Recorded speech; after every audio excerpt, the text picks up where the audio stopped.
Shalom semua warga kerajaan, kiranya kita lebih mengerti tentang Sang Raja dan kerajaannya. Maka karena itu kita melihat a love story daripada raja yang disebut dalam Alkitab di bumi ini.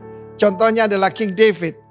Dalam Injil Matius, semua ada disebut raja, termasuk Salomo yang dikatakan paling kaya yang belum pernah ada dan tidak akan pernah ada lagi. Tetapi David disebut the king. Tetapi tentu saja karena menurunkan the King of Kings, Tuhan Yesus Kristus.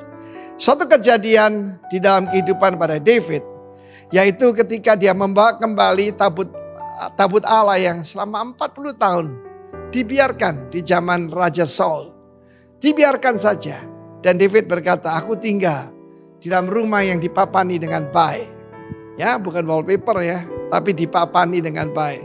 Tetapi kemah Tuhan ada di mana? Dia membawa kembali tabut perjanjian itu. Dan ketika dia pulang, tanda orang yang berkenan pada Tuhan hidupnya keluar berkat. Ayat 20 berkata David bless, ya, memberikan berkat, barak kepada seisi rumahnya. Tapi apa yang terjadi? Michal binti Saul.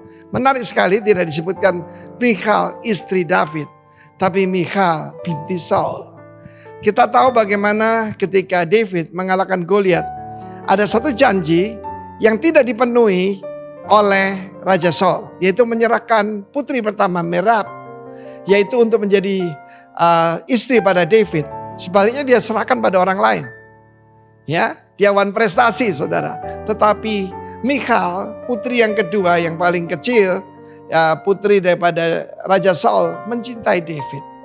Dan kita tahu Michal jadi istri pertama daripada David. Tapi kemudian pada suatu timbul iri hati dan dengki pada Saul. Dan David melarikan diri menjadi public enemy, wanted number one di kerajaan daripada Saul. Dan Michal juga diserahkan pada orang lain tuh, namanya Paltiel. Mungkin seorang pengusaha begitu. Tetapi ketika David menjadi raja di Hebron. Ya, di Hebron pada saat itu dia menuntut kepada Isboset, putra daripada Saul, untuk memberikan kembali Michal. Saya tahu ini dilarang firman Tuhan ya. Kalau orang sudah menikah dengan orang lain lalu kembali perjanjian lama ya, dia tidak boleh kembali menjadi istri pada David. Karena kita mengatakan Michal binti Saul. Dan memang dia lebih mirip Saul, tidak mirip dengan David. Kalau orang menikah mestinya kan jadi lebih mirip. Ini pernikahan politik saudara. Dan kemudian dia merendahkan David. Raja Israel menelanjangi diri. Karena David menari-nari di hadapan Tuhan. Tahu di dalam kerajaan zaman dulu ada pelawak yang disebut jester. Yang membuat raja itu tersenyum sukacita. Dia membuat gerakan lucu-lucu. Itu yang dilakukan oleh David. Dia tidak menari secara koreografi. Dia memandang ke atas dan ingin membuat Tuhan senang. Dan apa yang terjadi? Michal tidak memiliki anak sampai akhir hidupnya. Dia bukan mandul saudara. Tetapi tidak lagi ada hubungan yang intim dengan David. Sampai akhir hidupnya. Ini kita lihat contoh bagaimana tidak menyenangkan sang raja. Penghinaan yang keluar. Ada seorang suami tanya, Tuhan, dulu istriku kayak malaikat, sekarang kayak setan. Tuhan bilang, aku menciptakan dia jadi malaikat. Kamu yang buat dia jadi setan. Itu satu ungkapan gitu aja. Dalam Tuhan tidak akan terjadi seperti itu. Tetapi kalau engkau tidak menyenangkan sang raja, bukan berkat yang datang. David memberkati seisi rumahnya. Saya percaya penjaga pintu diberkati. Tetapi Michal menolak dengan menghina. Jangan menghina sang raja. Dan kau tidak akan mendapatkan berkat daripada dia. God bless you, warga kerajaan. A sad love story. Amen.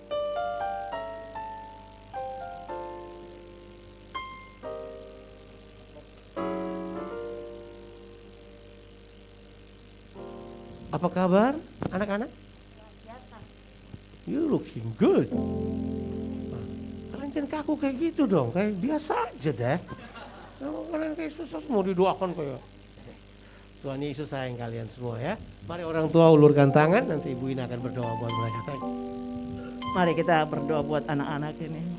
Bapak, kami bersyukur Tuhan. Berterima kasih buat anak-anak ini Tuhan. Alkitab katakan mereka yang mempunyai kerajaan sorga. Bagaimana hati mereka terbuka kepada Engkau dengan kepolosan hati mereka. Kami berdoa saat ini Tuhan, tumpangkan tanganmu ke kepala mereka masing-masing. Dan berkati mereka dalam nama Yesus. With the blessing of the Father, the Son, and the Holy Spirit. Turun dalam kehidupan mereka. Berkati kedua orang tua mereka juga yang mendidik anak-anak ini Tuhan dalam takut akan Engkau Tuhan. Biar impartasi kuasa Tuhan juga dicurahkan bagi kedua orang tua mereka. Dan juga guru-guru Tuhan Yesus yang mengajar pada hari ini diurapi Tuhan. Diberkati oleh Tuhan. Terima kasih Bapak. Kami memberkati anak-anak ini di dalam nama Tuhan Yesus Kristus. Amin. God bless you. Bisa kembali. Siap. Lo paling ganteng-ganteng ya. Bapak-bapak boleh duduk. Kita akan melakukan penyerahan anak sebelum saya menyampaikan firman Tuhan. Jadi hari ini akan ada penyerahan anak. Yang akan diserahkan adalah Kendrick Emmanuel, ya, anak yang ketiga dari ayah Khairul. Wah, kemudian nama ibu adalah Selviana Toding Padang. Oke, jadi hari ini saya mengundang bapak dan ibu dan anaknya yang akan diserahkan. Silahkan maju ke depan. Ya, kita kenal bapaknya namanya Troy, di sini namanya Khairul. Jadi ya, oke, apa boleh buat lah. Tapi namanya Troy ya. Jadi Troy itu adalah nama keren bapaknya. Ya, siap. Siap. Tahu kan ceritanya antara ini sama kakaknya beda 20 tahun. Come up here lah sekali-sekali di atas sini. Ya nggak apa-apa, it's alright. Come up here. Beda 20 tahun. Itu serius tuh. Jadi kalian berdua memang merencanakan 20 tahun kemudian punya yang ketiga. No, but saya percaya anak ini namanya bagus banget ya. Kendrick. Kendrick, Ken adalah grace. Rich itu kaya. Jadi kaya dengan kasih karunia. It's a powerful hal yang luar biasa. Namanya Kendrick Emmanuel.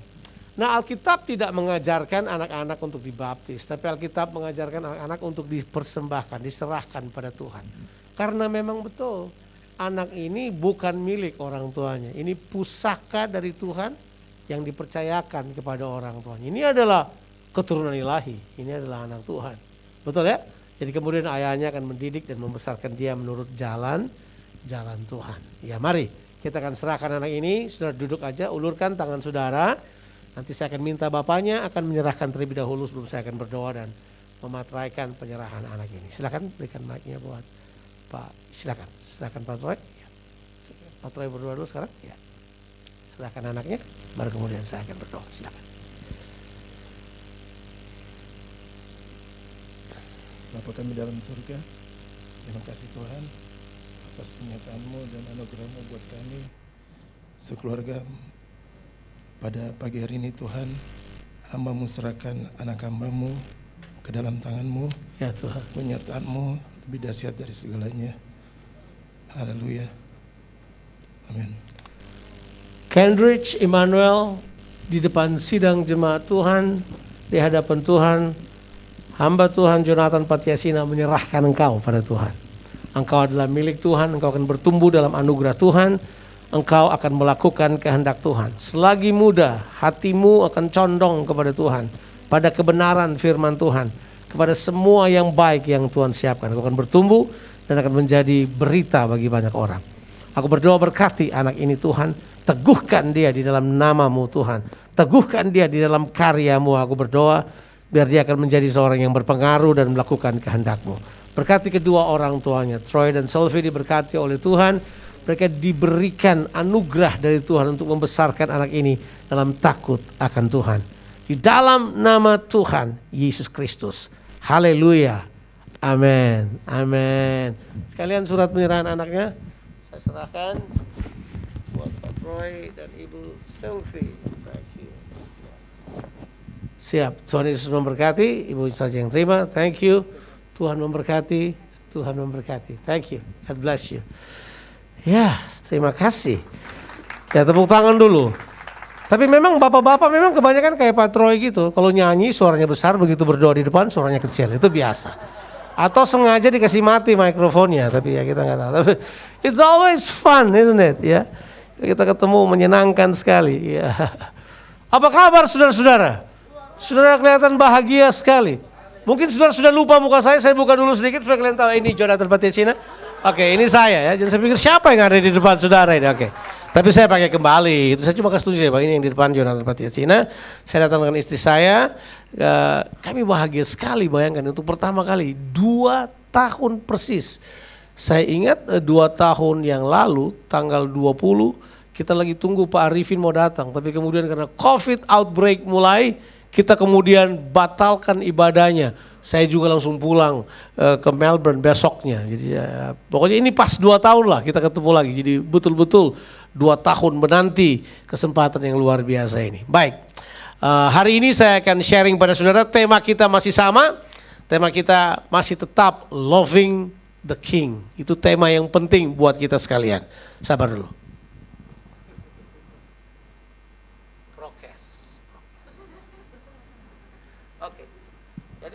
Kita akan membahas loving the King. Ayat yang akan kita pakai kali ini adalah Yohanes 17. Yohanes 17. Nah, saudara tentu tahu Yohanes 17 adalah doa Yesus, ya, doa Yesus yang kita sebut sebagai doa pertanggungan jawab. Sebelum kita membaca beberapa ayat, kalau saudara lihat pasal ini secara menyeluruh sangat kaya, sangat kaya. Saya belum pernah lihat ada pasal sekaya Yohanes 17 untuk menunjukkan kehidupan yang sejati di hadapan Tuhan. Nah, Yohanes 17, mari saya cerita dulu latar belakangnya sebelum kita baca beberapa ayat di dalamnya. Jadi Yohanes 17 itu adalah suatu seri dari apa yang Yesus kerjakan setelah dia dipersiapkan untuk ada di Yerusalem. Jadi ini Yesus sudah ada di Yerusalem ini.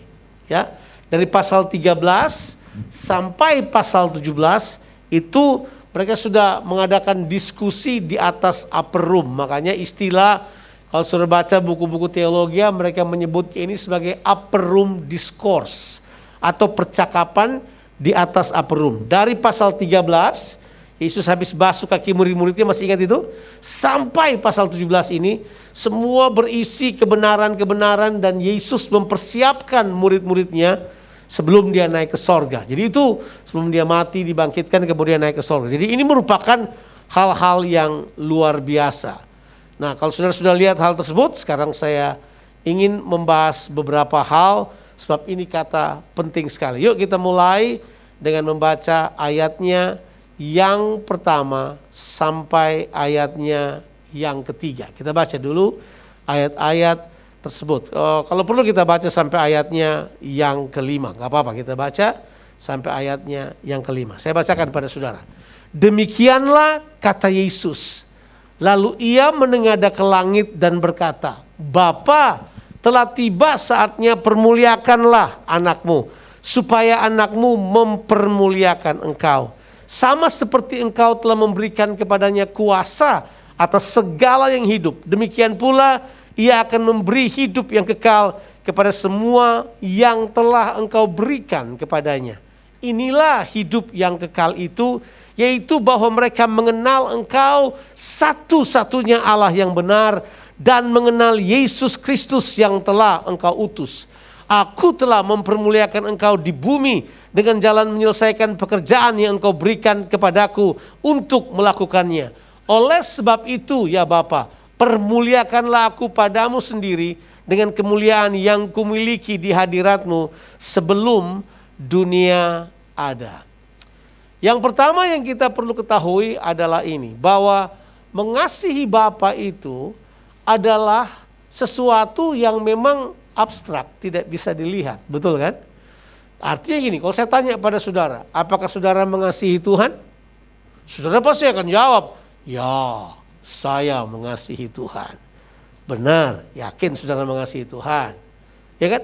Kita nggak bisa tahu seberapa banyak. Nah, di ayat-ayat yang ditulis di pasal 17 ini berisi manifestasi daripada kasih kepada Bapa. Jadi Yesus sedang memberitahukan kepada kita, mengasihi Bapa itu ini loh. Ini yang namanya mengasihi Bapa. Mengasihi Bapa itu sesuatu yang sebenarnya memang tidak kelihatan.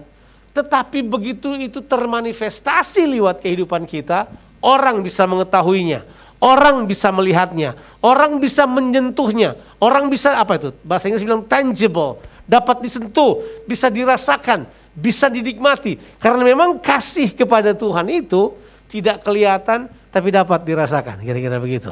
Dan itu benar, terbanyak ayat-ayat yang bakal kita baca nanti ini menunjukkan hal yang penting. Saya bilang sangat kaya, jadi saya hanya akan batasi saja ya.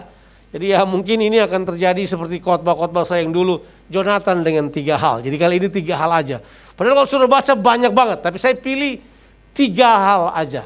Jadi kalau saudara mau menunjukkan bahwa saudara mengasihi Tuhan, ada 2 hal yang penting. Yang pertama saya mau tunjukkan pada saudara, nanti yang ketiga sebagai tambahan. Yang pertama adalah saudara harus hidup dalam keseimbangan antara kasih dan tanggung jawab. Mari saya beritahu pada saudara, antara kasih dan tanggung jawab. Semua orang tahu bahwa pasal 17 ini adalah doa pertanggungan jawab dari Yesus kepada Bapa di sorga, bahwa dia mempertanggungjawabkan kehidupannya. Kita seringkali suka salah prioritas dalam kehidupan ini, ya. Kita suka salah prioritas. Pernah nggak dengar pengkhotbah? Mungkin juga termasuk saya kali. Kita mengutamakan sekali hubungan kasih, tapi tidak kuat dalam tanggung jawab. Pernah ketemu orang kayak gitu? Wah, orangnya sih mengasihi, orangnya baik, tapi datang pada tanggung jawab, dodol. Tanggung jawab pada keuangan, nggak bagus. Tanggung jawab terhadap waktu, nggak bagus. Tanggung jawab terhadap karunia, nggak bagus. Jadi ini penting saudara harus ketahui. Mengasihi dan bertanggung jawab adalah 2 hal yang akan menunjukkan bahwa saudara mengasihi Tuhan. Karena begini, mengasihi menunjuk kepada relationship, tanggung jawab menunjuk kepada kepercayaan Tuhan dalam kehidupan saudara. Mari saya tanya pada saudara, bisa enggak saudara menyatakan kasihmu pada Tuhan kalau Tuhan tidak percaya pada saudara? It's a question, correct? Kalau saya berkata pada saudara, kamu boleh bikin apa saja, tapi kalau orang tidak percaya pada kamu, yang kamu buat sia-sia. Coba aja. Kalau pribadi yang kamu tunjukkan allegiance-mu atau kamu tunjukkan baktimu tidak mempercayai engkau, sulit, itu berat banget. Makanya hubungan kasih menciptakan kepercayaan, tapi tanggung jawab mengokohkan. Di sini kita sebut dengan beda antara belief dan trust. Beda. Kalau belief, saudara percaya kepada kemampuan Tuhan. Kalau saudara percaya bahwa dia sanggup menolong kehidupanmu. Tapi kalau trust, saudara percaya pada karakternya. Sama juga. Saya percaya kalau misalnya kita lihat misalnya Mike Tyson gitu, kalau dia bertinju dia pasti menang. Kita percaya. Oh percaya, lawan Mike Tyson silakan, pasti menang. Karena udah bayangkan di zaman dia peak gitu ya. Saya kan suka nonton tinju. Orang Ambon kan suka nonton tinju. Jadi kadang-kala kita dulu tunggu pas mau gereja, pas ada tinju. Itu paling susah itu. Kita mesti sembunyi-sembunyi. Tapi saya kemudian belajar satu halnya begini. Ini saya belajar. Mike Tyson itu, dia kalau bertinju bagus banget. Sudah, kasih ke dia aja. Selama 2 tahun peaknya dia, siapa saja yang dia lawan, itu tidak pernah lebih dari 3 ronde. Sudah tidak pernah lebih.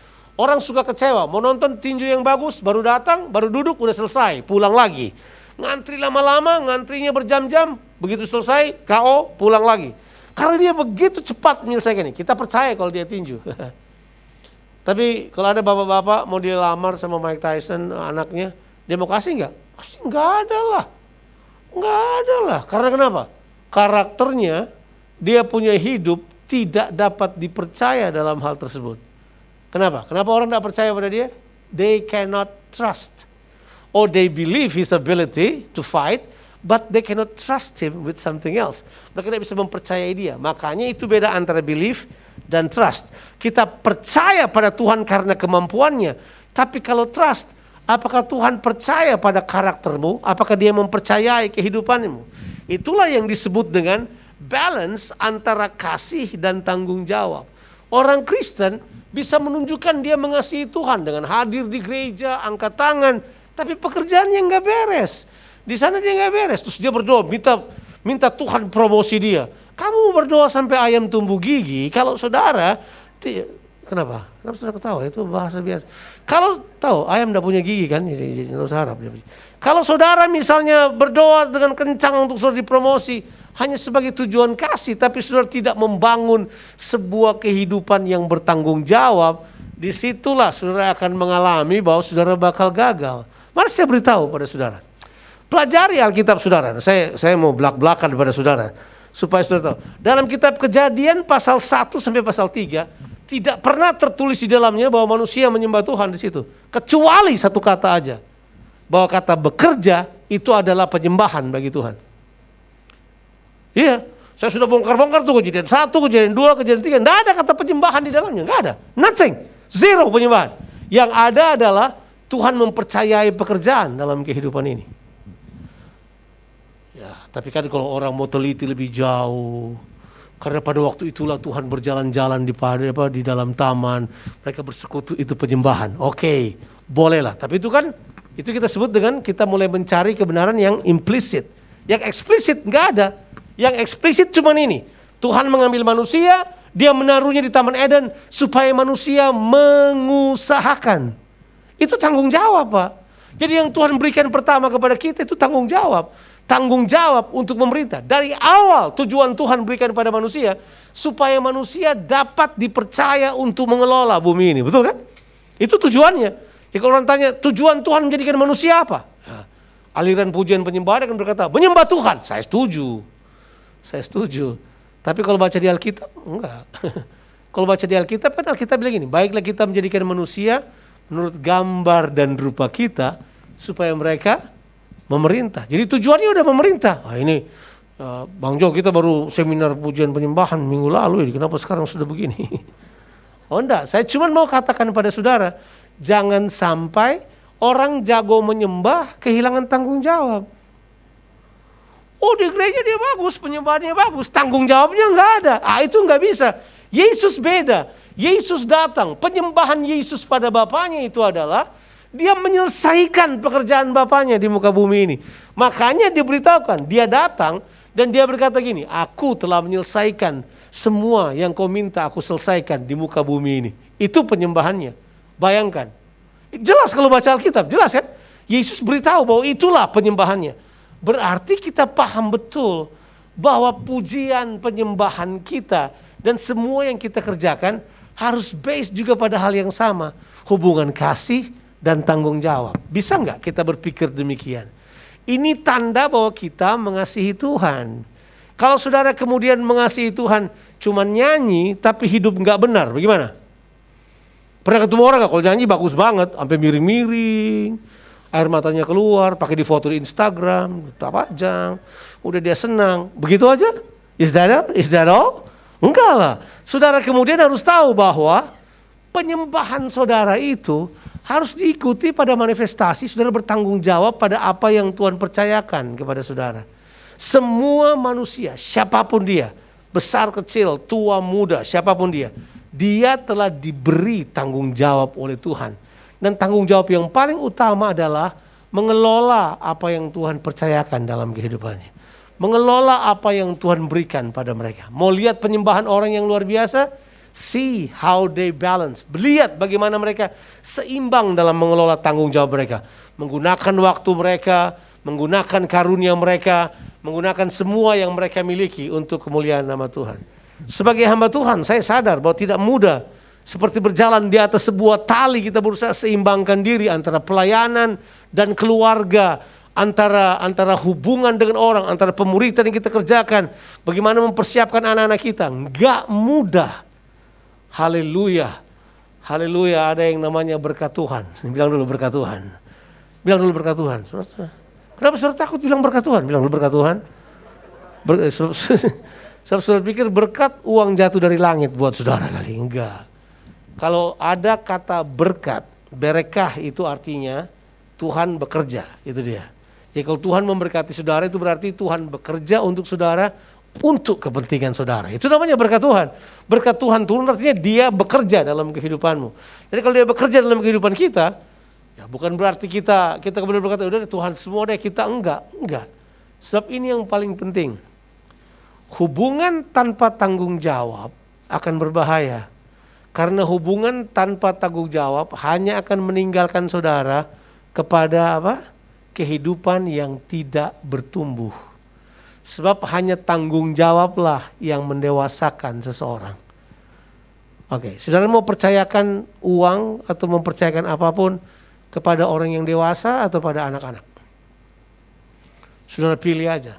Mari saya mau beritahukan pada saudara. Sebenarnya kita di Rock Makassar ini dipercayakan begitu banyak hal yang luar biasa. Saya yakin sekali Tuhan percayakan pada kita sangat banyak. Sekarang kita mau menggunakan gak hal tersebut? Kita mau utilize gak? Kita mau kembangkan gak hal tersebut? Kita harus mengembangkannya. Mari accept tanggung jawabnya terlebih dahulu. Baru kemudian kembangkan hubungan yang jauh lebih baik lagi dengan Tuhan. Hubungan saudara harus kuat. Nah sekali lagi, bagaimana caranya kita menyatakan kasih kita kepada Tuhan? Yesus memberitahukan kepada kita. Yesus berkata begini, hey, mulailah dengan menyeimbangkan antara kasih dan tanggung jawab. Saya tanya pada saudara, Yesus mengasihi Bapaknya enggak? Pastilah. Bagaimana caranya dia menunjukkannya? Dan ini prinsipnya Yesus. Ini Yesus yang bilang loh ini. Bahwa kalau engkau mengasihi Tuhan, maka engkau akan apa? Melakukan semua perintahnya. Betul kan? Itu tanda kasih Tuhan bukan?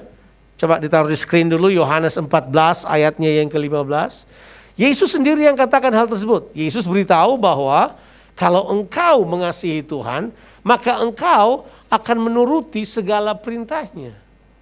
Sekali lagi, coba jangan kita kacaukan antara pemahaman dogmatis kita dengan apa yang Yesus katakan. Tanda kasih yang tertinggi bukan menyanyi, tolong deh. Tanda kasih yang tertinggi adalah mentaati, beda kan? Menyanyi itu hubungan kasih, mentaati itu tanggung jawab. Sudah bisa lihat itu? It's a different story. Oh, kalau kita nyanyi, kita ekspresikan kasih kita. Tapi you cannot stop only singing. You need to do something, ya kan? Saudara harus mentaati, saudara harus mengikuti apa yang dia katakan pada saudara. Kan gak enak banget kalau kita bilang ini, gereja ini jago menyanyi, tapi melakukan kehendak Tuhan semuanya bodoh. Kita berantakan itu. Itu namanya kita tidak mempersiapkan sebuah kehidupan yang seimbang. Nah itu yang pertama. Ingat, kita perlu sekali untuk menyeimbangkan antara kasih dan tanggung jawab. Yang kedua, kalau saudara mengasihi Tuhan, saudara akan hidup dalam sebuah kualitas kehidupan seperti yang Tuhan inginkan. Lihat dulu kualitas hidup. Kalau saudara sudah punya keseimbangan antara kasih dan tanggung jawab, nah sekarang yang berikut adalah kualitas kehidupan. Yesus memulai doanya dengan berkata seperti ini, Bapa, telah tiba saatnya, permuliakanlah anakmu, supaya anakmu mempermuliakan engkau. Kata kita sudah tahu, kata mempermuliakan itu adalah doksa, kata yang dipakai, atau kabaut dalam bahasa Ibraninya, doksa adalah bahasa Yunaninya, yang artinya adalah the quality of life. Yesus berkata kepada Bapaknya, saya mau pertambahan kualitas kehidupan. Saudara, mintalah pertambahan kualitas kehidupan dari Tuhan. Dibanding saudara sibuk minta harta, minta semua yang lain. Kita mau harta, kita tidak mau kualitas kehidupan. Yuk mulai dengan kualitas kehidupan dulu. Minta kepada Tuhan, seperti Yesus berkata, give it to me the glory that I had before the foundations of the world. Berikan kepadaku kemuliaan yang kumiliki sebelum dunia ada. Kasih tahu dong, beritahu kepada aku hal tersebut. Yesus tahu persis bahwa untuk menyatakan kasih kepada Tuhan, saudara nggak bisa mengasihi Tuhan dengan kualitas yang murahan, nggak bisa. Halo, ada nggak ibu-ibu di sini waktu bapaknya mau menyatakan kasih, pertama sudah dinner, nyalakan lilin dinner, terus kita berkata, I love you. Tapi separuhnya buat mama saya. Itu digampar saudara langsung. Disuruh pulang langsung, ditampar itu, disiram sama sop pasti muka kamu pasti. Ceweknya udah tunggu-tunggu, I love you man, but I love you. Kalau ada with all of my heart, nah itu ada sama. I love you, but not all ya. Ada banyak yang lain. So bayangkan, itu berarti menghina. Sebab yang namanya kasih kepada seseorang, itu kasih yang intim, itu kasih yang total. Tidak bisa enggak. Tuhan juga tahu itu. Makanya perintah Tuhan kepada kita, mengasihi enggak boleh separuh-separuh. Kasihilah Tuhan dengan apa? segenap hati. Dengan apa? Segenap jiwa. Dan dengan segenap apa? Kekuatan. Saudara bisa bayangkan, totalitas itu, the totality of our love, itu kualitasnya beda. Kita perlu membangun kualitas itu. Makanya begini, kalau ada yang sudah perlu pertimbangkan dalam kehidupanmu, tanya dong kehidupanmu dulu. Tanya begini, apakah kualitas kehidupan kekristenan saya bagus gak? Atau kualitas saya murahan? Ya. Kapan-kapan saudara baca kitab Peratapan. Kalau ada waktu aja saudara baca. Ya. Karena memang kalau baca kitab Peratapan agak stres sedikit. Karena meratap terus dari awal sampai akhir. Jadi kalau saudara baca harus siap. Baca kitab Peratapan. Tahu nggak ditulis penyebab Yeremia meratap? Dia bilang apa? Telah pudar emas itu. They lost the glory. Mereka kehilangan kemuliaan. Telah pudar. Kalau emas pudar, gimana kok emas bisa pudar? Hanya emas murahan yang pudar, kan gitu kan? Emas yang campurannya lebih banyak daripada emas murninya, kan begitu maksudnya. Itu bisa pudar, ya. Emas bohong-bohongan. Nah, kadang-kala kualitas kekristenan kita tidak menunjukkan bahwa kita mengasihi Tuhan. Kualitas kita tidak menunjukkan hal tersebut. Kita mungkin pintar manajemen, kita pintar semuanya, tapi kualitasnya ini loh. Kualitasnya nggak sepenuh hati, kualitasnya nggak betul-betul totally sold out buat Tuhan. Kita nggak, kita separuh-separuh. Hari ini saya mau challenge saudara, yuk perhatikan kualitas kehidupanmu. Karena kualitas kehidupanmu inilah yang menunjukkan kasihmu kepada Tuhan. Wow. Jadi masih ingat ya, waktu Yesus mau pulihkan Petrus, Yesus tanya apa kepada Petrus? Apakah engkau mengasihi aku? Apakah engkau mengasihi aku? Kalau Tuhan tanya pada saudara, apakah saudara mengasihi Yesus? Pastor berkata, yes, ini buktinya saya hadir di gereja nih. Saya harusnya bisa jalan-jalan tadi di situ, di CPI apa? CPI, CIP apa itu? Mungkin saya bisa kemana hari ini? Tapi saya ada di rumahmu karena saya mengasihi engkau. Terus kita selalu cari alasan bahwa ada sesuatu yang Tuhan berikan kepada kita yang menjadi sebab kita mengasihi Dia. Sudah punya alasan ya? Aku senang di rumahmu karena 1 hari di rumah Tuhan lebih baik dari 1000 hari di rumah yang lain. Mengapa?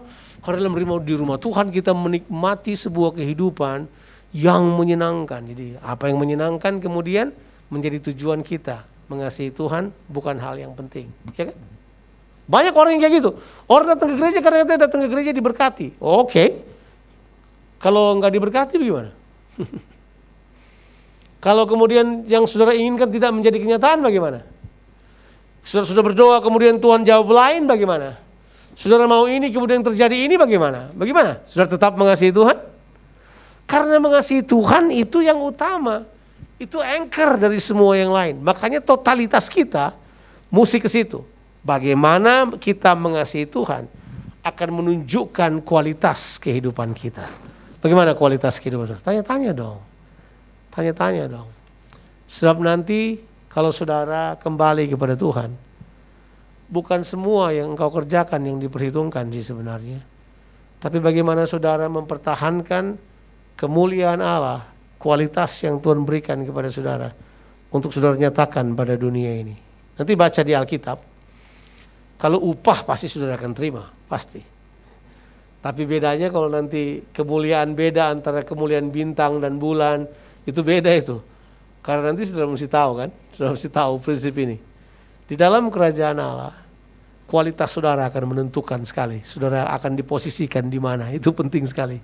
Karena orang yang berkualitas, makanya kita bilang orang yang terlatih akan berdiri di depan para raja. Orang yang punya skill, orang yang kemudian kalau bahasa ini, orang mulia, orang yang punya kualitas yang baik, mereka akan berdiri di depan para raja, mereka tidak berdiri di tempat orang-orang yang hina. Mereka akan memerintah bersama dengan Tuhan. Tahukah saudara bahwa saudara dipanggil untuk memerintah bersama dengan Tuhan? Perhatikan kualitas hidupmu. Perhatikan kualitas hidupmu. Ya. Kita nggak dipanggil cuma sekedar menjadi umat biasa, kita dipanggil untuk memerintah bersama dengan Tuhan. Yang ketiga, nah ini yang ketiga. Yang ketiga baru kita akan sodorkan hal ini. Yang ketiga adalah pekerjaan. Pekerjaan itu penting sekali, ya. Makanya kita jangan sampai nganggur. Kita harus bekerja. Ada yang berkata, ya, jangan bekerja lah Pak, ya, kan full time. Ya, bukan soal full time atau bekerja aja. Kalau kita semua punya hamba Tuhan bekerja, saya juga suka, bagus itu. Itu berarti saudara terbiasa untuk melakukannya. Kalau saudara baca di gereja mula-mula nggak pakai full time loh, orang bekerja semuanya. Paulus bekerja, siapa itu? Aquila dan Priscilla bekerja.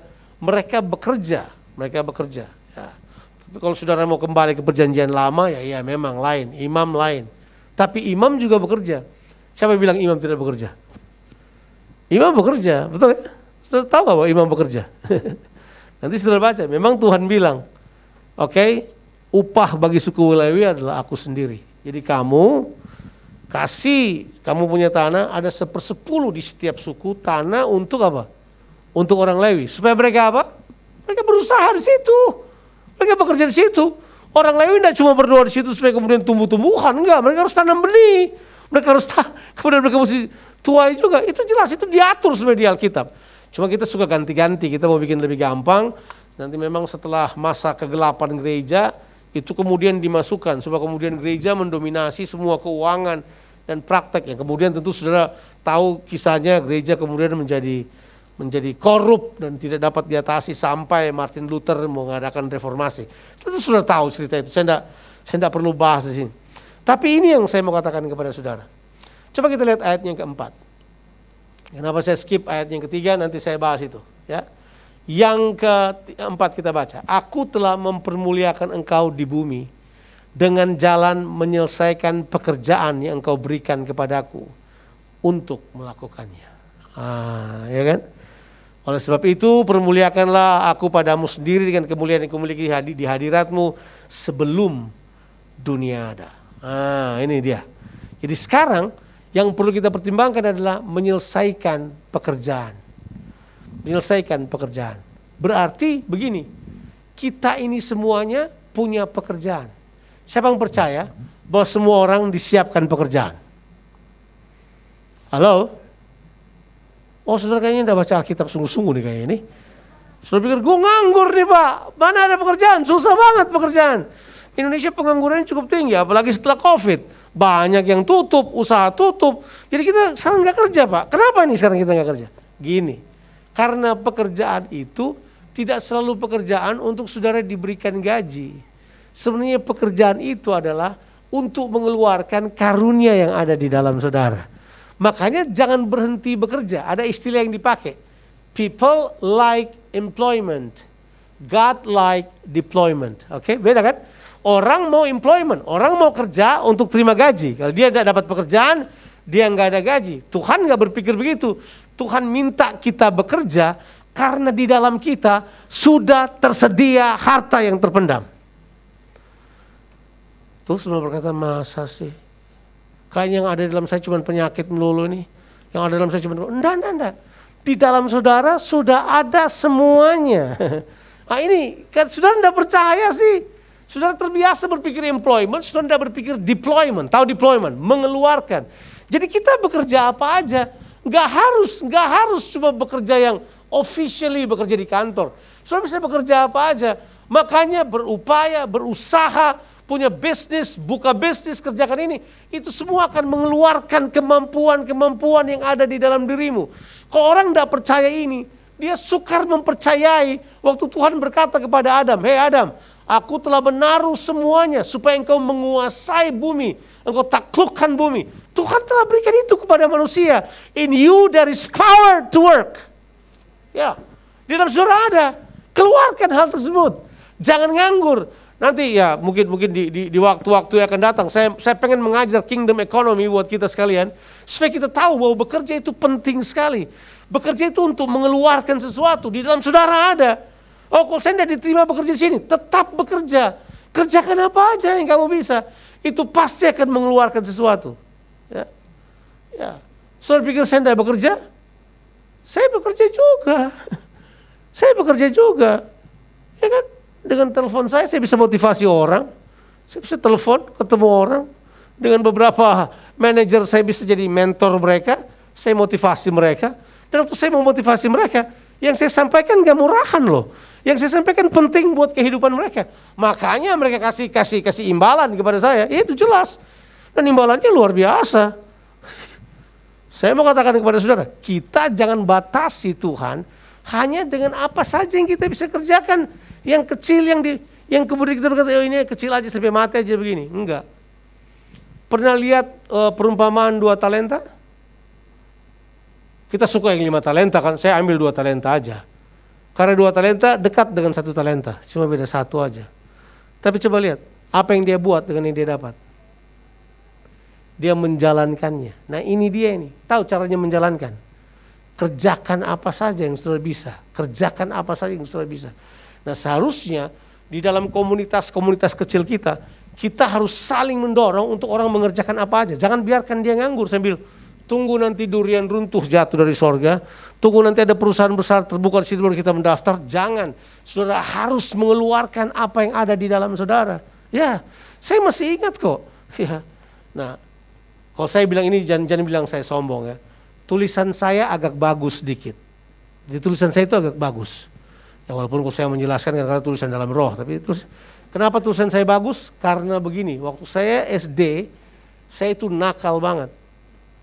Jadi kadang-kadang teman saya sudah pulang, saya masih dihukum oleh guru di atas kursi guru yang tinggi untuk menulis tiga lembar itu tuh, double folio. Saya akan belajar lebih giat lagi. Jadi itu tiap hari menulis. Jadi tulisan saya agak bagus karena dihukum terus begitu kan. Nah, saya masih ingat banget. Saudara mungkin ketawain saya. Saya tamat SMA. Saya masuk, ya kan, sekolah di Unhas lah. Ya main-main lah di sekolah itu, karena waktu itu gak ada tujuan hidup kan. Masuk sekolah itu. Ya. Tapi kan saya perlu uang. Sambil nyanyi-nyanyi sama Andre Heanusa di Losari Beach apa di mana.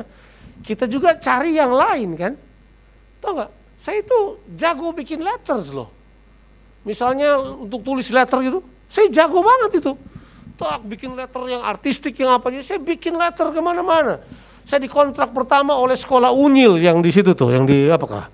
Sekolah Unyil itu di mana tuh? Seweri Gading ya. Sekolah Unyil punya belakang-belakang itu dia untuk letter kan. Saya tuliskan letter mereka Unyil. Oh, jadi saya jago banget kalau tulis Unyil. Unya mau terserah, saya jago banget. Tapi when I do that, I get money. Saya dapat uang. Saya buat itu. Orang bilang itu bukan pekerjaan tetap, tapi haleluya kan. Siapa mau isikan bensin di motormu? Nggak ada. Kok sendiri? Saya kemudian mulai belajar mengerti. Tapi saya juga waktu itu tetap melayani.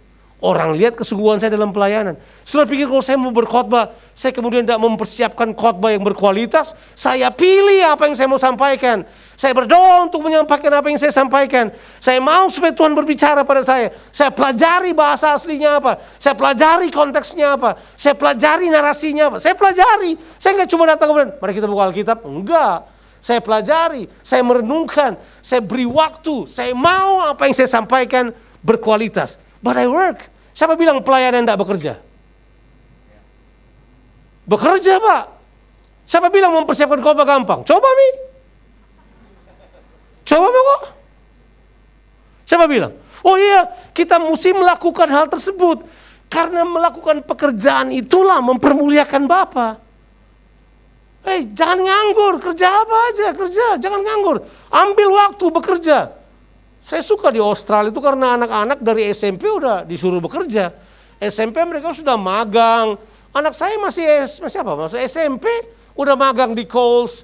Udah terbiasa mereka buat itu. Magang, jual, kerja. Biasa buat mereka. Nah, kita mesti tukar kebudayaan kita. Kalau kita terbiasa melakukan pekerjaan, ini katanya, we deploy, kita mengeluarkan apa yang ada di dalam kita. Saya kemudian mau katakan ini sebagai penutup. Kalau ada hal yang iblis mau butakan pada kita, itu yang pertama adalah dia mau beritahu buat kita bahwa Tuhan tidak mengasihi kita. You have to earn it. Kamu harus berupaya untuk dikasihi oleh Tuhan. Itu tipuan terbesar oleh iblis. Tapi tipuan besar yang kedua yang saya mau beritahu pada saudara adalah dia mau beritahu pada saudara hal ini. Bahwa cepat-cepat mau kau pulang ke sorga. Supaya kalau kau mati kau langsung ke sorga. Dia mau bilang bahwa manusia diciptakan untuk hidup di sorga. Itu tipuan besar yang kedua.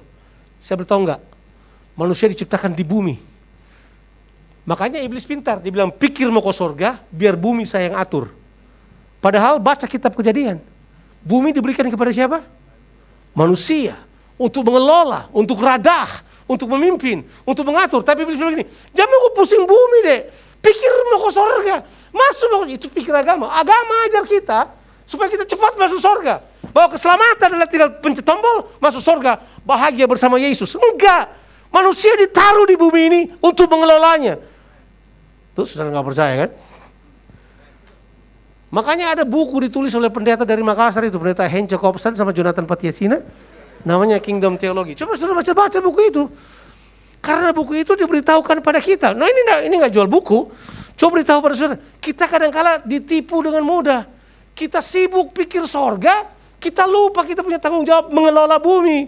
Kita lupa untuk mengelola banyak hal. Nah kita perlu mentalitas kerajaan. Nah Yesus beritahu buat kita, kalau saudara menyatakan kasihmu pada Bapa, selesaikan pekerjaan yang Tuhan buat. Tapi kita banyak quitters kan. Kita mundur, tantangan sedikit kita mundur. Terus mundurnya kita, aduh menyedihkan sekali. Apalagi di gereja-gereja kayak gini, kita mundur coba karena gak cocok sama pemain musik, gak cocok. Cuma gak cocok sama penatuannya, cuma gak cocok sama ininya, cuma gak cocok sama model, gak cocok sama mungkin screennya yang kecil, mungkin gak cocok sama tata ruangannya. Kita gak cocok dengan semuanya. Terus kita bilang gini, jadi gini, cocokmu yang harus diikuti. Enggak. Kamu harus berpikir gini, no, my life is for God. Kalau Tuhan bawa saya di sebuah tempat, I will work out. Saya akan mengeluarkan yang terbaik dalam diri saya untuk melakukannya. Kalau saya kerja di bidang apa aja, saya pelayanan di mana saja, begitu saya komit untuk melayani, saya all out. Saya all out, jangan tanya. Jangan tanya, itu all out itu bukan cuma sekedar tenaga saya. Kantong juga saya buka, apa pemikiran saya. Seluruh yang ada pada saya akan curahkan kepada hal tersebut. Saya mau buat apa yang dikatakan oleh Miles Monroe. Live to the full and die empty. Kamu hidup secara penuh, baru kemudian mati. Karena semuanya sudah selesai. Tapi kita tidak mau begitu kan? Kita mau bawa sesuatu ke sorga. Paganistik, tidak perlu, saudara ke sorga aja. Tuhan bawa saudara ke sana. Tapi selama kita ada di bumi ini, bekerjalah untuk menghasilkan buah. Tuhan Yesus memberkati kita sekalian. Amin. Amin. Mari kita berdoa. Kita kemudian mempersiapkan hati kita untuk perjamuan kudus. Mari kita akan berdoa. Saudara pada waktu masuk telah mendapatkan roti dan anggur ini. Mari kita akan persiapkan hati kita. Mari saudara kita bangkit berdiri. Haleluya.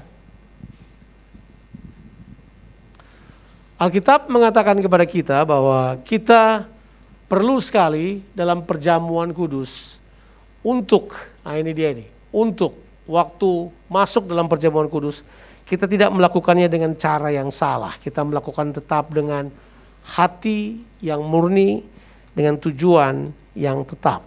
Puji Tuhan. Untuk itu mari kita siapkan hati kita.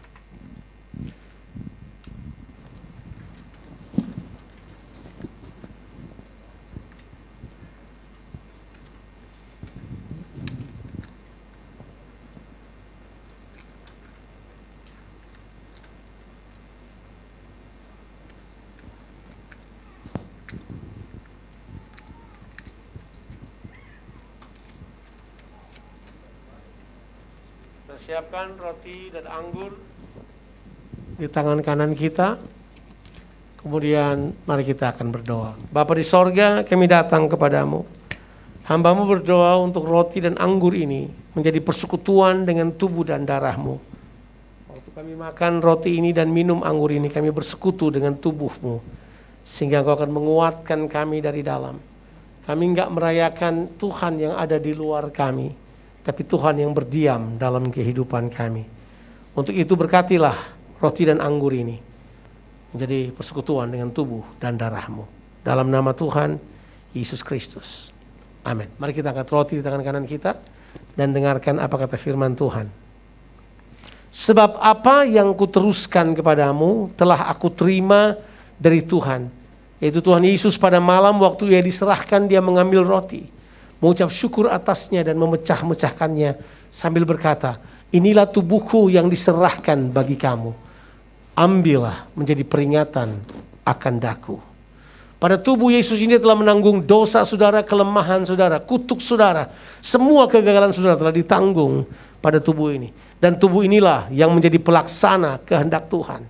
Yang mempermuliakan Bapa di sorga. Yang berkata bahwa aku telah menyelesaikan pekerjaan yang kau berikan kepadaku untuk diselesaikan. Pada tubuh inilah menjadi tubuh kemuliaan. Mari kita makan dengan iman dalam nama Tuhan Yesus Kristus.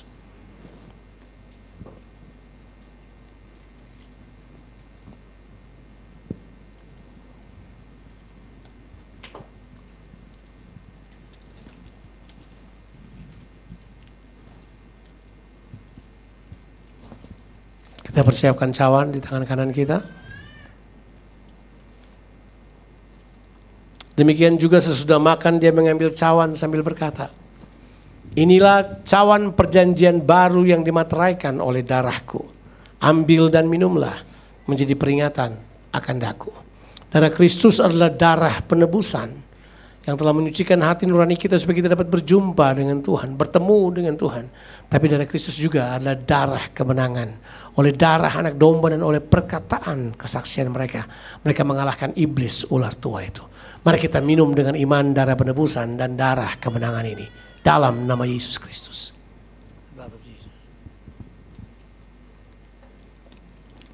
Haleluya. Haleluya. Ambil waktu, kita akan bersyukur. Bersyukur untuk kesempatan ini. Setiap saudara bersyukur kepada Tuhan. Ambil waktu beberapa saat. Katakan, Tuhan, aku mengasihi Engkau. Aku mengasihi Engkau. Aku tidak mengasihi tanpa pengertian. Aku cuma bukan beribadah karena dogmatis semata, tapi aku beribadah karena aku mengenal Engkau yang mengasihi aku. Ambil waktu beberapa saat untuk menyembah Dia. Ambil waktu beberapa saat untuk berterima kasih kepadanya. Oh, terima kasih Tuhan. Terima kasih. Oh, haleluya. Terima kasih Bapa. We give you praise, oh Lord, we give you praise. Haleluya. Katakan kepada Bapa di sorga bahwa Engkau mengasihi dia. Katakan kepada Tuhan bahwa Engkau mengasihi dia. Take this time, ambil waktu ini. Waktu untuk menyatakan kasih kita kepada Bapa. Haleluya, thank you Jesus. Oh Lord, we love you. We love you Lord. Thank you Jesus. Thank you Jesus.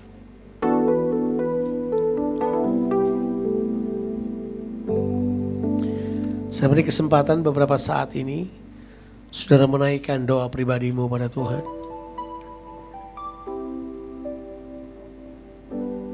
Buat komitmen baru untuk kehidupan yang berkualitas, untuk kehidupan yang bertanggung jawab,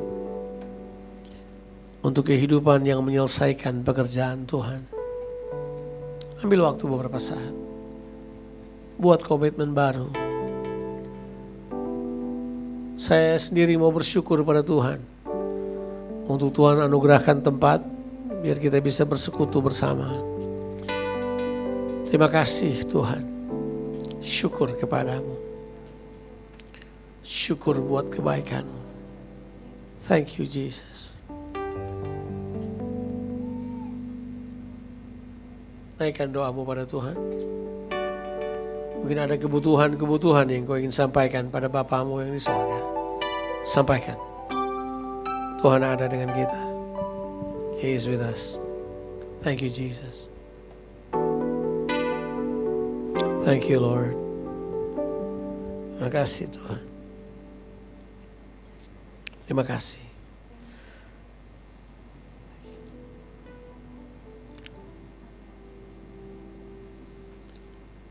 Thank you Lord. Mari sekarang kita akan berdoa, doa yang Tuhan Yesus ajarkan kepada kita bersama-sama, bukan dengan cara tradisi, tapi berdoalah supaya kerajaannya datang dalam kehidupan kita. Kehendaknya terlaksana dalam kehidupan pribadi kita, keluarga kita, tempat pekerjaan kita, dimanapun kita berada. Biar kehendaknya terlaksana di situ. Mari kita berdoa bersama-sama. Bapa kami yang di sorga, dikuduskanlah namamu, datanglah kerajaanmu, jadilah kehendakmu di bumi seperti di sorga. Berikanlah pada kami pada hari ini makanan kami yang secukupnya. Dan ampunilah kami akan kesalahan kami seperti kami sudah mengampuni orang yang bersalah kepada kami. Dan janganlah membawa kami ke dalam pencobaan, tapi lepaskanlah kami daripada yang jahat. Karena Engkaulah yang mempunyai kerajaan dan kuasa dan kemuliaan sampai selama-lamanya. Amin. Silakan saudara duduk. God bless you.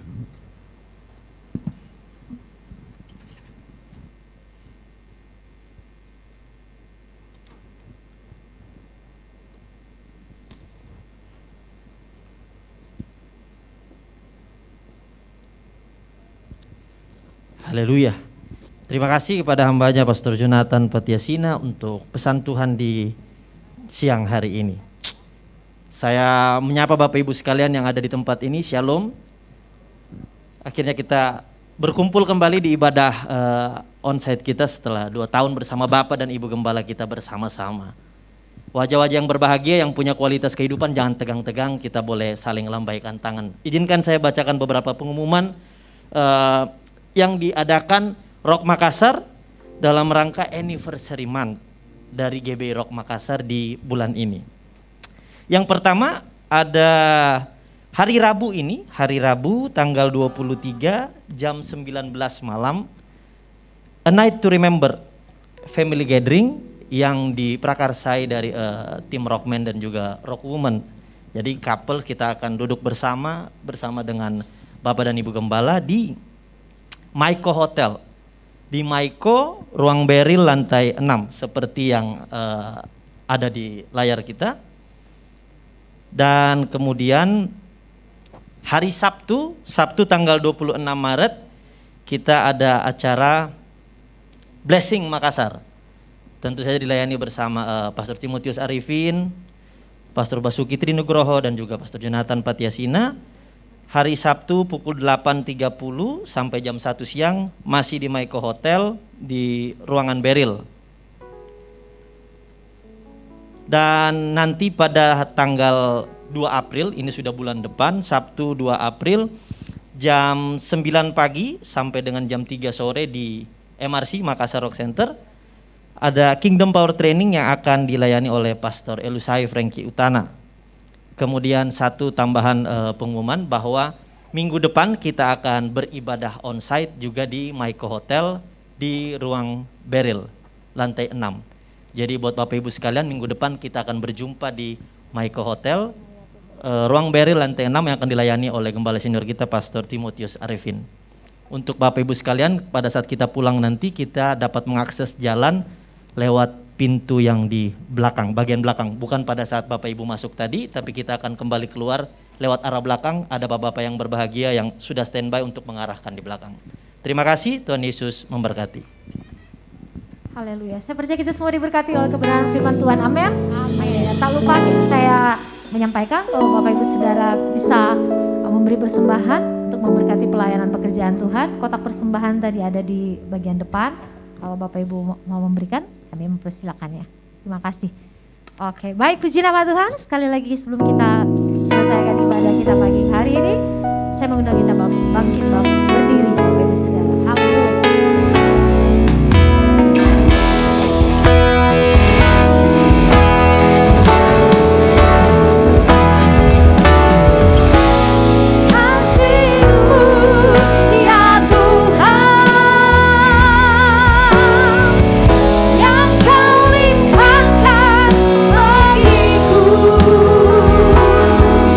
Lebih dari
Bapak Ibu Saudara terkasih dalam Tuhan, sekedar tambahan aja sebelum kita doa berkat, bahwa tadi kita sudah sama-sama mendengarkan pengumuman bahwa minggu depan kita akan ibadah di Maiko Hotel, tetapi minggu-minggu selanjutnya kita akan kembali di tempat ini. Jadi untuk mengingatkan aja bahwa kita tidak bolak-balik ke sana kemari gitu ya. Jadi minggu yang berikut, bulan April, kita akan kembali di tempat ini. Baik, itu aja tambahannya. Saya persilakan kepada Pastor Jonathan.